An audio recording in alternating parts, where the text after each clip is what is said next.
అందరికీ నమస్కారం. నాగర్ కర్నూలు జిల్లా నాగర్ కర్నూలు మండలం కుమ్మెరలో జరిగినటువంటి విషయం మీద ఇవాళ సాయంకాలం నుండి ఒక రకమైనటువంటి గందరగోళమైన వాతావరణాన్ని కొన్ని ప్రైవేటు ఛానళ్లు సృష్టించినాయి. ఈ విషయాన్ని ఎట్టి పరిస్థితుల్లో సమాజాన్ని నమ్మవద్దని చెప్పి మేము ఈ సందర్భంగా సమాజానికి విజ్ఞప్తి చేస్తా ఉన్నాం. ఎందుకంటే ఈ దేశంలో కులం అనేది నిజం, కులం అనేది సత్యం, కులం అనేది వాస్తవం అనే విషయం ఈ సమాజానికి ఈ దేశానికి తెలిసినటువంటి విషయం. అయితే ఈ దేశంలో పేదలకు న్యాయం జరిగే విషయం వచ్చే వరకు కుల ప్రస్తావన విపరీతంగా ట్రోల్ అవుతున్నటువంటి సందర్భం. కారంచేడు, చుండూరు, వేంపెంటలో దళితులను దారుణంగా హత్య చేసినప్పుడు వాళ్ళు దళితులు కాదు క్రిస్టియన్లని మాట్లాడింది ఈ సమాజం.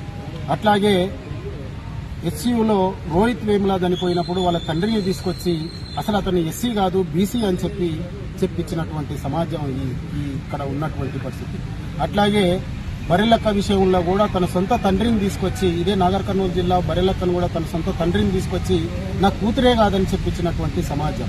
కానీ దళిత బహుజనులకు ఇలాంటి పరిస్థితి ఉంటే ఈ సమాజంలో ఉండేటటువంటి అగ్రవర్ణాల విషయంలో దళిత బహుజన సమాజం ఎప్పుడూ ఈ విధంగా వివరించలేదనే సంగతిని ఈ సందర్భంగా మేము గుర్తు చేస్తా ఉన్నాం.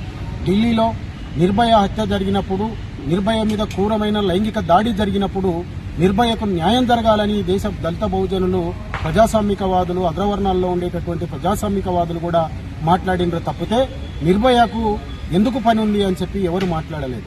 అట్లాగే ఇదే తెలంగాణ రాష్ట్రం, ఇదే రంగారెడ్డి జిల్లాలో దిశ అనే మహిళ మీద కూడా బ్రూటల్గా మానభంగం జరిగినప్పుడు దిశకు న్యాయం కావాలని చెప్పి మాట్లాడింది తప్ప ఈ దళిత బహుజన సమాజం దిశ ఏం కులం అని చూడలేదు. అట్లాగే నాగర్ కర్నూలు జిల్లా కుడికిళ్లలో ఒక ఆర్యవైశ్యకు సంబంధించినటువంటి మహిళ వేధింపులకు తట్టుకోలేక ఆత్మహత్య చేసుకుంటే ఆమె కులం చూడలేదు, ఆమెకు న్యాయం జరగాలని మాట్లాడింది దళిత సమాజం. కానీ ఏదైతే కుమ్మెర విషయానికి వస్తే తాను తల్లి బాధితురాలు చెప్పుకున్నట్టు నేను ఎస్సీనని చెప్పుకున్నది కనుకనే ఇక్కడ ఉండేటటువంటి ప్రజా సంఘాలు, రాజకీయ పార్టీలు, కుల సంఘాలన్నీ తాను ఎస్సీ అని చెప్పాయి తప్పితే ఏ రాజకీయ ప్రయోజనాల కొరకో ఇంకో రకమైన ప్రయోజనాల కొరకో మేము ఆశించి తాను దళితురాలని చెప్పలేదు. కానీ ఈ రోజు సాయంకాలం నుండి అధికార పార్టీకి సంబంధించినటువంటి ఒక టీవీ ఛానల్, అధికార పార్టీకి సంబంధించినటువంటి బంధువులో భాగస్వామ్యం ఉన్నటువంటి ఒక టీవీ ఛానల్ అమ్మాయి దళితురాలు కాదు, అమ్మాయి బీసీ పిచ్చగుంట్ల కులం అని చెప్పి మాట్లాడుతూ ఉంది. అవును, బీసీ పిచ్చగుంట్ల కులం అయితే న్యాయం జరగొద్దా? ఆమెకు జరిగిన న్యాయం అన్యాయం కాకుండా పోతుందా?